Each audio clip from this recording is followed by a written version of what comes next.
Lagyan na ng pants siya. Yung mukha niya. Asan yung marami? Oh, nanay, oh. Ano yung kwentahin ko?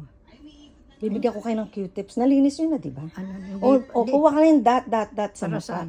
Sa mukha. Ah, Ano mukha. para saan? Iyan ang ginagamit niya simula pa Ayan, ng kopong-kopong niya. Pero na. Okay, pa-spread mo na. Pants lang. Iyan lang. Iyan din ang ginagamit Ayan. ko.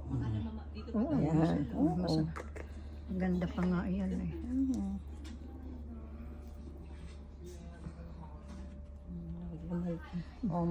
Madlang ano mga kumare, nag-spread na yung buhok ng nanay na itim ulit. Siguro 2 months ago ngayon, Ayan na naman. Every month, keep you update. Baliktad pa na yung ano. Ano. Ano pa Ayan. ito? Sa tenga nyo, sabi nyo. Oo nga, hindi ko pa nakakalikot. Kalikot. Malinis na. Hindi naman sa loob.